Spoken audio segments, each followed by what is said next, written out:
The biggest issue facing us in terms of helping youngsters who have difficulties learning to read improve their reading is a gap that seems to be resistant to change. And this is the gap between what we know about reading, how reading develops, why reading difficulties exist, and what we can do about those difficulties. We have a tremendous amount of information to answer those three questions.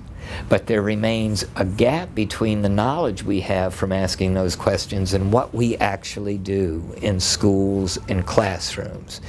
And it is that gap that I consider to be educational malpractice. Kids judge other kids' smarts, how with it the kids are, on the basis pretty much of how they read. In other words, kids use reading as a proxy for IQ. They don't know they're doing that, but clearly if you don't learn to read, you're called a lot of names. And those experiences really said to me that this difficulty learning to read goes far beyond just not being able to pull print off a page and understand it and learn your history and social studies. But it has this tremendous emotional impact and social impact. I remember graduation day, everybody getting their diploma. I got my diploma. Everybody was very emotional and crying and hugging, and I too was crying, but my tears were about not being able to read and being very afraid of what would I do. You know, everybody was either applying to colleges or had been accepted to go to college. College was never brought up in my family.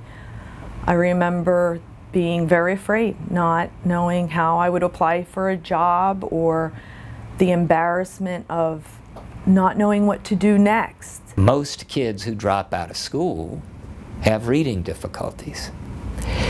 About 90% of kids who are incarcerated have academic difficulties, and the majority of those difficulties are in the area of reading.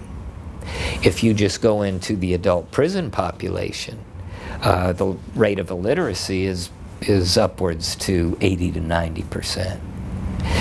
The extent to which people can pursue an occupation or a vocation that's meaningful and that can meet the needs of their family is dramatically reduced.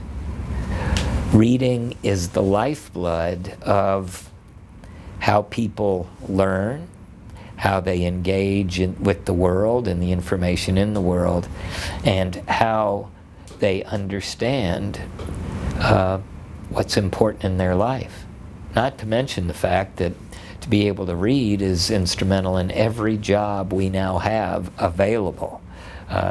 We've gone way beyond those days where reading was not a fundamental and essential skill, but now it is, and lousy reading portends a significant amount of flotsam and jetsam in terms of human lives down the road. And that's why I've always considered reading and reading problems to not just be an educational issue. I would say this to Congress every time I testified, that if you can't learn to read, you don't make it in life.